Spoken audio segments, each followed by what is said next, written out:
हम है red network, हम करते हैं जन की बात। आर्थिक न्याय, गरीबों की गरीबी दूर करना, बेरोजगारी दूर करना, युवा जो काम के लायक हैं उनको यही काम दिलाना, उसके अवसर प्रदान करना।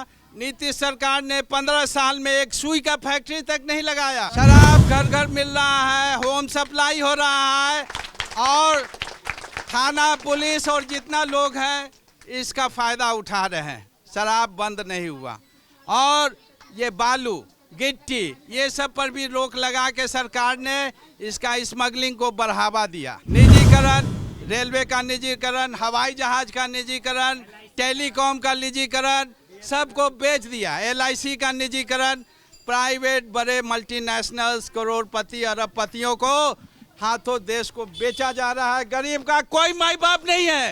नमस्कार, मैं हूं योगेश चक्रवर्ती और आप देख रहे हैं रेड नेटवर्क और हमारे साथ हैं RJD नेता और बिहार के पूर्व DGP अशोक कुमार गुप्ता जी, जो इस बार विधानसभा के चुनाव में दानापुर विधानसभा क्षेत्र से ताल ठोक रहे हैं और टिकट के यहाँ से प्रबल दावेदार हैं।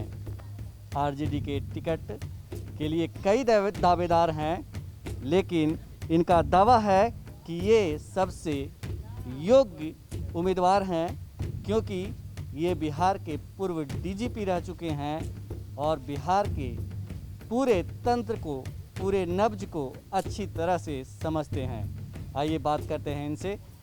जिस तरह से आपने लोकसभा चुनाव में भी ताल ठोका था, अब आप RJD में आ गए हैं, RJD के टिकट पे ताल ठोक रहे हैं। क्या लग रहा है कि पार्टी टिकट आपको थमाएगी? ये तो पार्टी का विशेषाधिकार है, लेकिन मैं समझता हूँ कि मैं सबसे योग्य उम्मीदवार हूँ। जितने भी प्रत्याशी टिकट की दौड़ में हैं, मैं 8 वर्षों से रिटायर होके Ashok Kumar Gupta retired DG police हूँ। रंजन पथ RPS मोड़ पे रहता हूँ और सपत्नीक हम लोग लगातार रिटायरमेंट के बाद से समाज की सेवा के काम कर रहे हैं। दानापुर में घूम घूम कर ये स्कूल चलाया करती थी 15 वर्षों तक, स्काईलाइन पब्लिक स्कूल, बच्चों को शिक्षा देने का काम करती थी और गरीब बच्चों को, निर्धन बच्चों को मुफ्त शिक्षा देती थी। महिलाओं को सिलाई कटाई का प्रशिक्षण देना, सिलाई मशीन देने का काम करना, ताकि 2 पैसे वो कमा सकें। तो समाज के हर वर्ग को मदद देने का काम लगातार कई वर्षों से हम लोगों ने सपत्नीक किया है। और अभी कोरोना के समय में 3 महीने हम लोगों ने किसी तरह के आपसी अपना कोई चिंता परवाह नहीं किया और घूम घूम के खगौल, दानापुर, रुपसपुर में मज़दूरों को, किसानों को, बाहर से आए हुए जो फंस गए शिल्पी लोग थे राजस्थान के और दूसरी जगहों के, और दलित मुशहर वर्ग के लोगों को, ठेला वालों को घूम घूम कर राशन दिए। आटा, चावल, दाल, आलू और तेल और मास्क भी मैडम ने सिल के दिया। तो ये काम हम लोगों ने किया है। केस मुकदमा में भी पूरे दानापुर विधानसभा क्षेत्र में जो भी मदद की ज़रूरत होती है, कहीं हत्या हो जाती है, वो अभियुक्त पकड़े नहीं जा रहे हैं, कहीं निर्दोष व्यक्ति को केस मुकदमा में फंसा दिया जाता है, तो इन सब घटनाओं में मैं जाता हूं और यथासंभव अपने प्रशासनिक संपर्क, अनुभव का लाभ समाज के लोगों को, ज़रूरतमंदों को देने का काम करता हूं।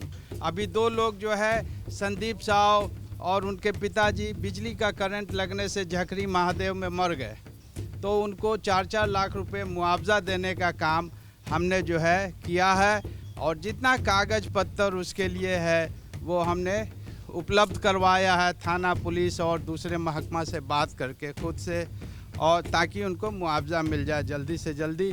बिजली विभाग के MD हैं साउथ के, उनसे बात की। एग्जीक्यूटिव इंजीनियर हैं दानापुर के मनोज जी, उनसे भी आज बात की है कि जल्द से जल्द एक गरीब परिवार को मुआवजा मिले। कविंदर यादव की हत्या शिवाला चौक पर हो गई थी। अभी हाल में 2 महीना पहले मैं गया था, उनके पुत्र बबलू से मिला और जो सिटी SP हैं मिश्रा जी और ऑप्शन इंचार्ज शाहपुर धीरज सिंह, उन सब से बात करके हमने अभियुक्तों की गिरफ्तारी करवाई, जो भी लोग इस घटना में संलिप्त है, तो उनको भी जो भी मदद इस तरह से हो सकती है हम लोग करवा रहे हैं। और समाज में घूम घूम के कुमार गुप्ता जिंदाबाद, कुमार गुप्ता जिंदाबाद। लेखा नगर गए थे, अभी जल जमाव की बहुत समस्या है। जितने नई कॉलोनी बने हैं वहाँ पानी निकासी नहीं हो रहा है, तो वहाँ गए थे और हमने जो है एसडीओ डीएम कमिश्नर को फ़ोन से भी बात किया और पत्र बना के भी भेजा ताकि वहाँ जल निकासी का काम जल्दी हो सके। तो हमारे कहा जाता है कि जो दानापुर विधानसभा क्षेत्र है वो बहुत बड़ा क्षेत्र है और दियारा है, शहरी क्षेत्र है, ग्रामीण क्षेत्र है, दोनों की समस्याएं अलग अलग है।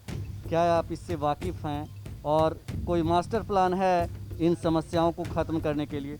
मैं दियारा क्षेत्र में भी आपकी जानकारी के लिए 3 बार अभी तक जा चुका हूँ। अभी हाल में नाव से हम लोग गए थे, चूँकि पीपा पुल वो अभी काम में नहीं था, तो हम लोग गए। कोरोना के युग में भी गए थे, वहाँ राशन बांटे थे दियारा क्षेत्र में जाकर। तो दियारा वासियों की समस्याएं का हमको ज्ञान है। एक तो है कि जो ऊपर पुल बनाना है, पीपा पुल से लेके पक्का पुल बनाना है जो दियारा को जोड़े। दूसरा है कि दियारा क्षेत्र में एक भी पीएचसी नहीं है, सरकारी अस्पताल नहीं है, तो वो एक बड़ी समस्या है। वहाँ के लोग कैसे नदी पार करके इलाज के लिए आएंगे। तीसरी समस्या वहाँ की है दियारा की कि स्कूल में भी ठीक से पढ़ाई नहीं हो पाती है। एक बड़ी समस्या है कि वहाँ पे जो है अक्किलपुर एक थाना है, उसको छपरा ज़िला से जोड़ दिया गया है। और हमारे 3 पंचायत जो है, जो पहले शाहपुर थाना और दानापुर से जुड़े थे, उनको छपरा ज़िला दिगवारा थाना से जोड़ दिया गया है। तो यहाँ से दिगवारा और छपरा कोर्ट में जाने में दियारा के लोगों को बड़ी समस्या होती है। तो इन सब पंचायतों को दानापुर और शाहपुर से फिर से जोड़ दिया जाना बहुत ज़रूरी है। तो हमें मौका मिला तो इस दिशा में भी हम लोग पहल करेंगे। दियारा वासी दूध की खेती करते हैं, मतलब काफ़ी गौ पालन करते हैं। दूध का उचित कीमत नहीं मिलता है, 25, 26, 28 रुपये लीटर मिलता है, जबकि बाज़ार में हमें 35 से 40 रुपये लीटर दूध मिलता है। तो कैसे उनके आमदनी में इजाफा हो, दूध का उनको कीमत 1-2 रुपये भी लीटर बढ़ जाए तो बहुत फ़ायदा हो जाएगा। तो इस तरह की समस्याएं दियारा की है। ग्रामीण क्षेत्रों में भी हम लोग काफ़ी घूमे हैं, तो सरकार की जो योजना है और ये नगर क्षेत्र जो पुराने हैं, ये जो कहते हैं सरकार, नीतीश सरकार की योजना है, 7 निश्चय है, जल सप्लाई का है, जन जीवन हरियाली का है। तो जन जीवन हरियाली क्या है? हर जगह जो है पानी लगा हुआ है, ठेवना से कमर तक, और ऊपर से हरा हरा पत्तियां तैर रही है, यही जल जीवन हरियाली है। और पेयजल जो है नहीं मिल रहा है। यहाँ भी अभी पीछे टोला में हम लोग आए थे, टंकी लगाए हैं लेकिन पानी चालू नहीं हुआ। एक चापाकल है, वो जो है सूखा हुआ है, अंदर से सड़ गया है। तो चापाकल से भी पानी, करीब 1000 परिवार रहते हैं। मुसहर है, चमटोली है, गरीब लोग हैं, पानी की सुविधा नहीं। रोड जो है, महिलाएं घर से निकल नहीं सकती, ऐसे साड़ी उठा उठा के चलती हैं पानी में। कितना ये समाज के लिए, हम लोग के लिए कलंक है कि महिलाओं की इज्जत, बेटियों की इज्जत, बच्चा लोग स्कूल कैसे जाएगा, उसमें बस ही नहीं जाएगी।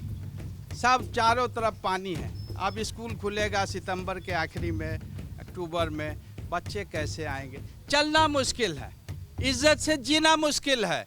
तो इन सब समस्याओं की ओर हम लोग का ध्यान है। और अभी मैं कई वार्डों में भी बाज़ार में गया था। अभी 20 नंबर वार्ड में गए थे, वो सुल्तानपुर का इलाका है आपका, सुल्तानपुर नया टोला। जितनी इस तरह की गलियां हैं, मुख्य सड़क है, घरों का पानी मुख्य सड़क पर बह रहा है। सोच लीजिए, गलियों में पानी लगा हुआ। वो सुल्तानपुर गोला रोड को जोड़ता है, 3-4 बीच की सड़कें हैं जो गोला रोड को जोड़ती हैं। सब में इतना इतना इतना इतना पानी है, कीचड़ है, सरांध है। जन स्वास्थ्य का कोई माई बाप देखने वाला नहीं है। कोरोना से ऐसे ही लोग संक्रमित हैं और रोज जो है बदहाल जिंदगी जी रहे हैं, जानवरों की जिंदगी जी रहे हैं। पिछले 15 सालों से आशा देवी यहाँ बीजेपी की विधायक हैं, तो उनके कामकाज का अगर आकलन करने आपको बोला जाए तो कैसे आकलन करेंगे? और कहीं ना कहीं जनता जो है वो उन्हें अगर जिता रही है तो वो अच्छा काम कर रही होंगी तभी जिता रहे हैं। ऐसा है कि जनता तो त्रस्त है। मैं जहाँ भी गया यही सुनने में आया कि विधायिका महोदय क्षेत्र में गए नहीं, लोगों की समस्याओं से अवगत नहीं हुए। काम कराना तो दूर की बात है। जहाँ भी मैं गया हूँ हर वर्ग के लोगों ने, जो उनके एकदम सपोर्टर थे, वोटर थे, वो लेखा नगर हो या कोई भी जगह हो, सब अपने को छला हुआ महसूस कर रहे हैं, ठगा हुआ महसूस कर रहे हैं। आपने देखा होगा, जानकारी मिली होगी कि कई जगह लोगों ने आवाज़ बुलंद की है कि विधायिका को हटाया जाए। उनका पुतला जलाया गया है कई जगह पर, और पार्टी के भी सर्कल्स में उनके कार्यकर्ताओं ने उनके अपने कार्यकर्ताओं ने आवाज़ उठाई है कि ऐसे विधायक को शीघ्र हटाया जाए। तो ये उनकी बात है, और इस बात को जो जनता है, जनता आपको और बताएगी। लेकिन समस्या बहुत गहन है। नाली गली का निर्माण, रोड का निर्माण, जल निकासी की समस्या, ये पूरे शहर की समस्या है। ट्रैफिक की समस्या दानापुर बाज़ार में है। टेम्पू स्टैंड जो है वो ठीक से काम नहीं करता है। ठेला सब रोड पर आके जाम कर देता है। तो ट्रैफिक का भी समस्या दानापुर मुख्य बाजार की एक बड़ी समस्या है। आरजेडी में हैं तेजस्वी यादव, मुख्यमंत्री के दावेदार हैं, तो आप क्या कहेंगे? मतलब क्या लग रहा है कि वो चीफ मिनिस्टर बन जाएंगे इस बार? वो निश्चित रूप से मुख्यमंत्री बनेंगे। श्री तेजस्वी प्रसाद यादव राष्ट्रीय जनता दल के वरिष्ठ नेता प्रतिपक्ष है।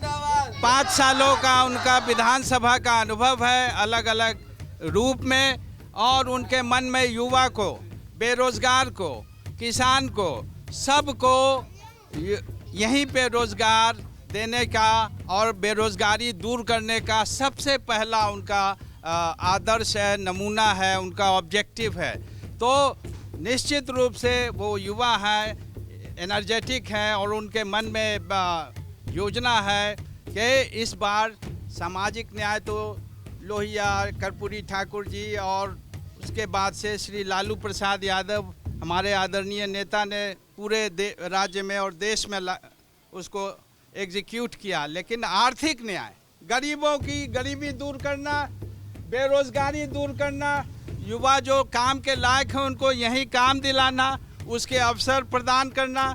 नीतीश सरकार ने 15 साल में एक सुई का फैक्ट्री तक नहीं लगाया। शराबबंदी करके क्या किया? शराब तो हर शराब घर घर मिल रहा है, होम सप्लाई हो रहा है, और थाना, पुलिस और जितना लोग हैं इसका फ़ायदा उठा रहे हैं। शराब बंद नहीं हुआ। और ये बालू, गिट्टी, ये सब पर भी रोक लगा के सरकार ने इसका स्मगलिंग को बढ़ावा दिया। और सरकार का एक तरफ राजस्व जो है शराब में, बालू में, मिनरल्स में जहां बहुत घट गया, ऐसे ही गरीब राज्य है, और दूसरी ओर करप्शन को बहुत बढ़ावा मिला। जितना पुलिस और प्रशासनिक तंत्र है वो ये सब काम में ज़्यादा लगा हुआ है। इसके चलते अपराध और विधि व्यवस्था पर भी बहुत प्रतिकूल प्रभाव पड़ा है। अपराध बढ़ रहे हैं, व्यवसायियों का अपहरण हो रहा है, लूट और हत्या में कोई कमी नहीं आई है। ऐसे ही कोरोना, मोदी सरकार का जीएसटी, नोटबंदी और ये कोरोना, ये सब रातों रात इनका लिया हुआ फैसला, मजदूर विरोधी निजीकरण, रेलवे का निजीकरण, हवाई जहाज का निजीकरण, टेलीकॉम का निजीकरण, सबको बेच दिया। LIC का निजीकरण, प्राइवेट बड़े मल्टीनेशनल्स, करोड़पति, अरबपतियों को हाथों देश को बेचा जा रहा है। गरीब का कोई माई बाप नहीं है। तो ये बात बिहार के DGP, पूर्व DGP अशोक कुमार गुप्ता कह रहे हैं कि बिहार में पुलिस प्रशासन की नाम की चीज़ नहीं है। आप समझ सकते हैं कि अगर बिहार के पूर्व DGP बिहार की विधि व्यवस्था पे सवाल उठा रहे हैं तो ये बहुत ही सत्ता प्रतिष्ठान के लिए शर्म की बात है और आम जनता के लिए बहुत ही गंभीर बात है। आप समाज सेवी हैं, जुड़ी रहती हैं महिलाओं से, ये बताइए कि आशा देवी जी जो यहाँ से विधायक हैं, उनके कामकाज को एक महिला के तौर पे आप कैसे देखती हैं? महिलाओं के साथ तो पूरे बिहार में जो कांड हो रहा है वो सभी जान रहे हैं। पटना में भी, यहाँ दानापुर क्षेत्र में भी, खगौल में भी लड़कियों को कॉलेज जाना मुश्किल है। हर जगह राह चलते मनचले लोग हैं जिसको कोई पुलिस प्रशासन जो है नहीं रोकती है, नहीं देखती है, और ऐसा कांड हर जगह होता रहता है। अभी आपको पटना के पास बीटा में या कौन सा जगह, बेला में, कहीं पे बेला में हुआ है कि एक औरत को ले जाकर क्या दुष्कर्म किया गया, सामूहिक दुष्कर्म। तो ऐसा कांड तो हर दिन हो रहा है, पूरे बिहार में हो रहा है, हमारे दानापुर क्षेत्र में भी हो रहा है। ये आशा सिन्हा जी कभी भी ना निकलती हैं ना देखती हैं, जीत के जाती हैं, दोबारा कभी आती नहीं है। हर जगह त्राहिमाम है, जहाँ भी जाइए ना नल में पानी है, ना वहाँ पे बिजली का व्यवस्था ठीक है, सफाई गंदगी तो खैर बहुत ही है, इतना बदबू, इतना गंदगी, और कमर भर पानी में जो अभी जमा है उसमें औरतें कैसे निकल कर बाहर आए, बच्चे कैसे पढ़ने जाएं, इसका कोई ध्यान नहीं है। तो विधायिका बन जाती हैं तो भाई अब मलाई मिल ही जाता है, तो 5 साल निकलने से क्या मतलब है। तो इस तरह से जो है विधायिका के बारे में कुछ लोग जो हैं यहाँ पे बोलना चाह रहे थे। बताइए क्या बोलना चाह रहे हैं? बोलना यही चाहते हैं कि बुर्बक को सरकार देने से अच्छा है कि हमारा डीजीपी को सरकार दें। अनपढ़ आदमी अनपढ़े वाला काम करेगा, पढ़े लिखे पढ़े वाला काम करेंगे। सुन लीजिए सर, आप अभी जाइएगा एगो चपरासी के लिए एग्ज़ाम देने, तो उसके लिए आपको क्वालिफाई खोजेगा। अब मेरे सर तो महान हैं, बिहार का डीजीपी हैं, तो इनको सरकार से बढ़ के दूसरा कोई नहीं बनेगा। बस यही बोलना था सर। दानापुर की जनता इस बात को समझेगी, बिल्कुल समझेगी और सपोर्ट कर रही है। युवा तो बुर्बक रहेगा, काफी सपोर्ट कर रही है। यहाँ पर इतना भीड़ लग जाती, आप बताइए, अगर नहीं समझते यहाँ के जनता तो यहाँ पे भीड़ लग जाती है। हम लोग चाहते हैं कि पढ़े लिखे शिक्षित व्यक्ति हमारे बीच का मुखिया रहे, इसलिए हम लोग सर को ही सपोर्ट करेंगे। अनपढ़ को दे देंगे तो क्या करेगा? वर्ग है, सब साथ हैं, जितने भी युवा वर्ग हैं सबको मिलके सर को सपोर्ट करेंगे और चाहेंगे कि दानापुर विधानसभा का विधायक यही रहे, श्री अशोक कुमार पढ़े गुप्ता। लिखे डीजीपी पैसे नहीं बन गए हैं, अनपढ़ नहीं हैं, पढ़ लिख के डीजीपी बने हैं। आज अगला को जाहिल को सरकार नहीं बनावे देंगे, यही बनेंगे तो यही बनेंगे। इसके लिए ताली। सही बोलना था सर। बिहार के पूर्व डीजीपी अशोक कुमार गुप्ता के लिए दानापुर की जनता वकालत कर रही है कि टिकट इन्हें मिलना चाहिए, क्योंकि ये योग्य उम्मीदवार साबित होंगे और दानापुर विधानसभा क्षेत्र का विकास करेंगे। हमारे साथ कुछ महिलाएं भी हैं, कैसे आप इनको? हाँ, ये अच्छी सरकार चलाएंगे, इनसे हमारी यही उम्मीद है, ताकि हमारे बिहार आगे बढ़े और यहाँ के युवाओं को जॉब मिल सके, अच्छी से अच्छी शिक्षा हो सके। जो यहाँ की विधायिका हैं, 15 साल से विधायिका हैं, तो आप लोगों ने वोट दिया है तभी विधायिका हैं, तो उनके कामकाज को कैसे देखते हैं? वो आई है, वो कभी यहाँ पर आई ही नहीं है। आप लोग नहीं पहचानते हैं? नहीं, देखे भी नहीं, आज तक यहाँ आई ही नहीं, तो देखेंगे क्या उनके काम को? मतलब वो कभी किसी को, हम लोग नहीं जानते उनको। हम तो लोग पहचानवो नहीं करते हैं कि कैसन है, कोई देखा ही नहीं। सर, किसी को आएंगे यहाँ पर वोट लेकर चले जाते हैं, यहाँ पर आएंगे तो ना आप लोग पहचानेंगे, अब हम लोग देखवे नहीं करेंगे तो कैसे बताएंगे? तो ये है जनप्रतिनिधियों का हाल कि उन्हें उनकी अपनी जनता चेहरे से भी नहीं जानती, पहचानती ही नहीं। योगेश चक्रवर्ती, राज नेटवर्क, दानापुर, रामपुर, मुस्तफापुर। हम हैं रेड नेटवर्क, हम करते हैं जन की बात।